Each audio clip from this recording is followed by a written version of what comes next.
سب سے پہلے میں اپنے میڈیا کے تمام دوستوں کا، خواتین و حضرات کی تشریف آوری کا بہت شکریہ ادا کرتا ہوں، اور رمضان المبارک میں آپ اس وقت یہاں تشریف لائے ہیں، یہ ویسے بھی میڈیا کے دوستوں کے لیے بڑی اہم بات ہے۔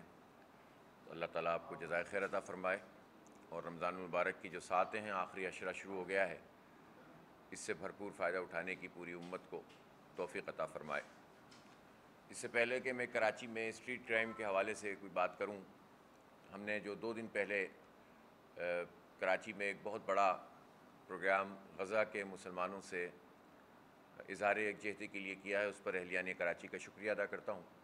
آسان بات نہیں ہوتی کہ آپ رمضان المبارک کی تمام مصروفیات، گھروں کی مصروفیات، اس کے باوجود اتنی بڑی تعداد میں خواتین، بچے، نوجوان، بزرگ سب آئے، اور یہ ان کا اپنے امت کے ساتھ اظہار یکجہتی ہے، انسانیت کے ساتھ اظہار یکجہتی ہے، اور اس سے یہ بات بھی پتہ چلتی ہے کہ اہل پاکستان تمام تر مشکل حالات کے باوجود ان کے دل فلسطین کے لوگوں کے ساتھ دھڑکتے ہیں، مسجد اقصی کی آزادی کی تحریک کے ساتھ ہیں، اسرائیل کے خلاف ہیں، اور اس دن بھی بڑے پیمانے پہ جس جذبے کا اظہار وہاں لوگوں نے کیا ہے، اس سے حکمرانوں کی آنکھیں کھل جانی چاہیے کہ جو بھی اسرائیل کو تسلیم کرنے کی بات کرے گا، یا ان سے ڈائریکٹلی یا انڈائریکٹلی پینگے بڑھانے کی بات کرے گا، وہ امت کا ترجمان کیا، امت کا غدار ہی ہوگا۔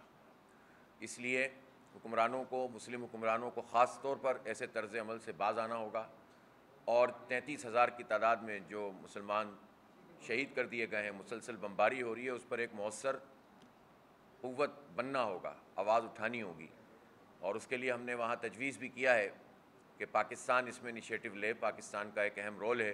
اپنے آپ کو اتنا کمتر سمجھنا، پہلے بیڑا غرق کرو ملک کا، 76 سال لوٹتے رہو، کھاتے رہو، کرپشن کرتے رہو، معیشت کو تباہ کر دو، امریکی غلامی میں دے دو، IMF کے ایجنٹ بن جاؤ، اور جب برا حال ہو جائے تو کہو کہ ہم تو کچھ بات کر ہی نہیں سکتے، ہماری تو کوئی پوزیشن ہی نہیں ہے۔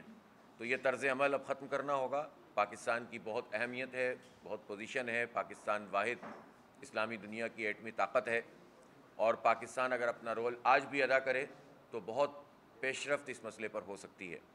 تو اس لیے میں اس غزہ نائٹ جو ہم نے فلسطین کے مسلمانوں اور غزہ کے مظلوموں کے ساتھ اظہار یکجہتی کے طور پر منائی ہے، اس پر جو ہے وہ اللہ تعالیٰ کا ہم شکر ادا کرتے ہیں، اور ظاہر معاملہ صرف کسی ایک پروگرام کا نہیں ہے۔ ابھی آئندہ جمعے کو یوم القدس ہے، اور پوری دنیا میں انشاءاللہ منایا جائے گا، اور پورے پاکستان میں امیر جماعت اسلامی پاکستان سراج الحق صاحب کی اپیل پر یوم القدس جو ہے وہ پوری جو ہے وہ طاقت کے ساتھ منایا جائے گا، تاکہ اپنے غزہ کے لوگوں سے ہم اظہار یکجہتی کریں۔ اس وقت شہر میں بہت بدترین صورتحال ہے لا اینڈ آرڈر کی، اور رمضان المبارک جو رحمتوں کا مہینہ ہے، ہم یہ دیکھتے ہیں کہ دنیا بھر میں اس بات کا اہتمام کیا جاتا ہے کہ جب کوئی مذہبی اعتبار سے اہم چیزیں آتی ہیں تو لوگ، حکومتیں اپنا رول ادا کرتی ہیں، مہنگائی کو کم کیا جاتا ہے، بہت ساری آفرز دی جاتی ہیں، لوگوں کو سہولتیں فراہم کی جاتی ہیں، اور حالات کو کنٹرول کیا جاتا ہے۔ لیکن یہاں رمضان المبارک آتے ہی مہنگائی بڑھ جاتی ہے، پھلوں کی قیمتیں بڑھ جاتی ہیں، سبزیوں کی قیمتیں بڑھ جاتی ہیں، دیگر اشیاء خورد و نوش کی قیمتیں بڑھ جاتی ہیں، اور اسی طرح جو لا اینڈ آرڈر ہے وہ بد سے بدترین ہو جاتا ہے۔ یہ شہر تو اب ویسے بھی قاتلوں کی آماجگاہ بن گیا ہے، اور ایسا لگتا ہے کہ یہاں سب کو کھلی چھوٹ دے دی گئی ہے صوبہ سندھ میں، کہ کہیں پر ڈکیتیاں نہیں ہو پا رہی تو آؤ صوبہ سندھ میں آ جاؤ، کچے میں آ جاؤ یا پکے میں آ جاؤ۔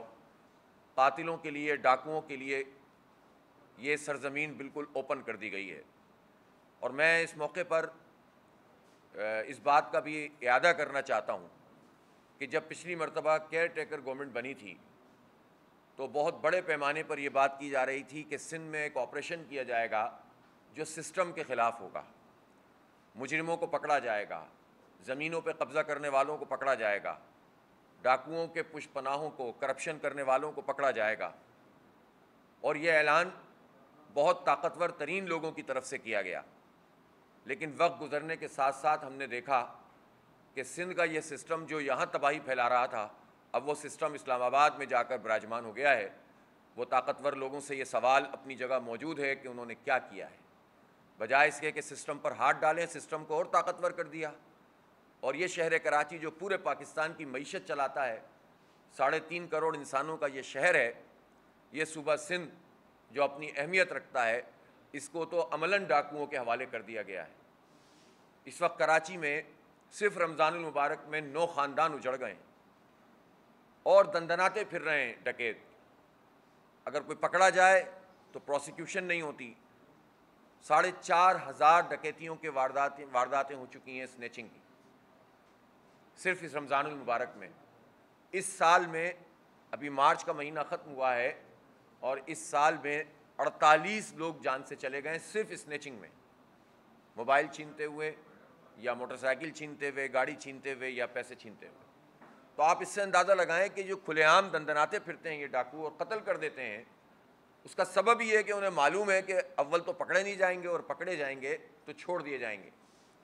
اس سے آپ اندازہ کریں کہ خوف و ہراس کا کیا عالم ہے۔ جن پہ گزرتی ہے وہ جانتے ہیں، شہری جانتے ہیں اس بات کو، جب بچے ہمارے گھروں سے نکلتے ہیں جس تکلیف اور اذیت سے ہم گزرتے ہیں سب جانتے ہیں، لیکن ایک خاص اور مخصوص قسم کا طبقہ وہ یہ سفر نہیں کرتا، اس کو یہ پرابلم نہیں ہے۔ ان کے بچے اس طرح سے عام آبادیوں میں ہوتے بھی نہیں ہیں، وہ ایک خاص قسم کی کلاس ہے، وہ رولنگ کلاس، وہ ہم پر براجمان ہوتی ہے، وہ ہماری تقدیر کے فیصلے کرتے ہیں۔ ان کی آبادیاں بھی ہماری آبادیوں کے ساتھ نہیں ہوتیں، اور ان کے تو بہت بڑے پیمانے پر ان کی سیکیورٹی کا بھی انتظام ہوتا ہے۔ وہ پولیس جس کو ہماری حفاظت کرنی چاہیے وہ اشرافیہ کے گھر والوں کی حفاظت کر رہی ہوتی ہے۔ تو اس لیے یہ لوگ اندازہ ہی نہیں کر سکتے کہ کس کرب سے اس شہر کے لوگ گزرتے ہیں، کہ عام حالات میں بھی جو ہے وہ ہمارے بچوں کی جانیں محفوظ نہیں ہیں، اور بچے کیا جوان کیا، چھوٹے چھوٹے بچوں کے باپ جو ہیں وہ قتل کر دیے جاتے ہیں۔ کیوں؟ موبائل چھینتے ہوئے ذرا سی بات کر دی ڈاکو سے اور اس نے قتل کر دیا۔ یہ طاقت ان کو کس نے فراہم کی ہے؟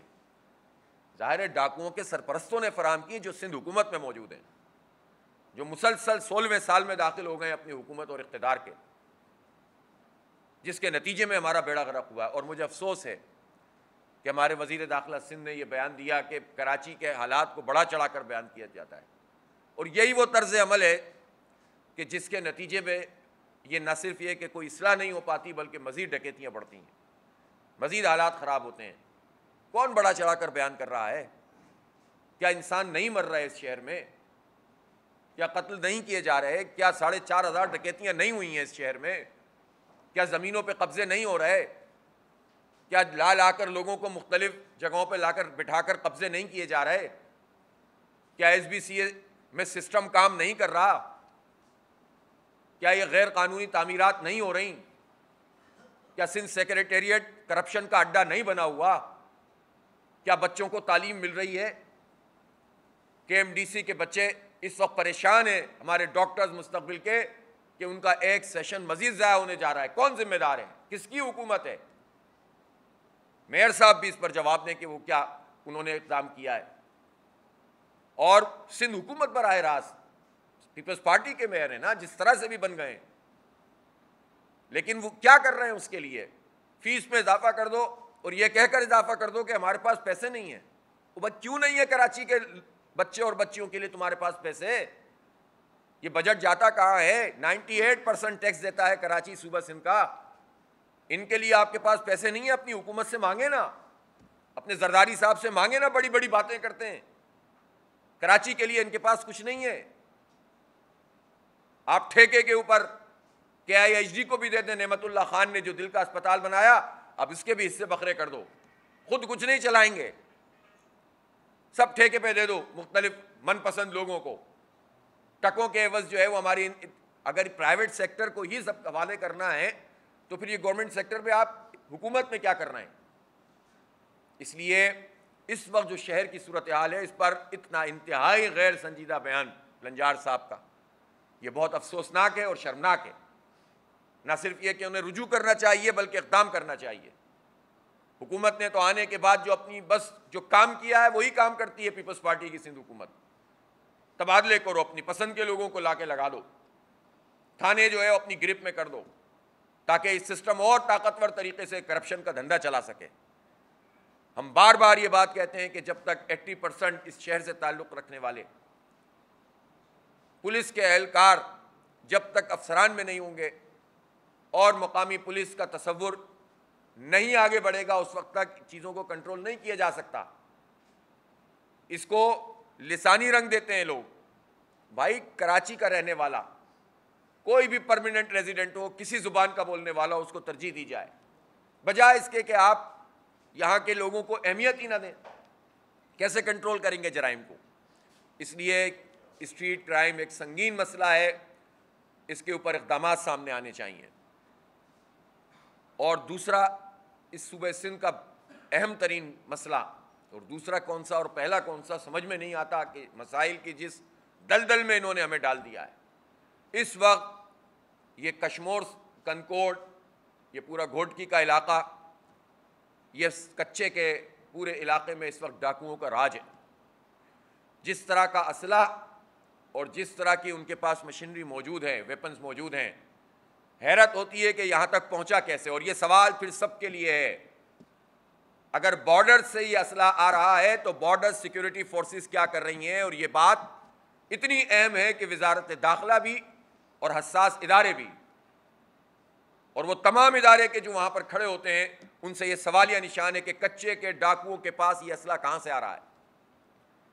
اور یہ حکومت میں شامل مسلسل جو پارٹیاں ہیں اور مسلسل ان کا اقتدار ہے، اب تو کوئی آرمی حکومت ڈیوائیڈ بھی موجود نہیں ہے، من پسندی حکومتیں چل رہی ہیں۔ جب یہ من پسند حکومتیں ہیں تو یہ ڈیلیور کیوں نہیں کر رہی؟ یہ امن قائم کیوں نہیں کر رہی؟ یہ کچے کے ڈاکوؤں سے عوام کو نجات کیوں نہیں دلا رہے؟ اس وقت عملاً صورتحال یہ ہے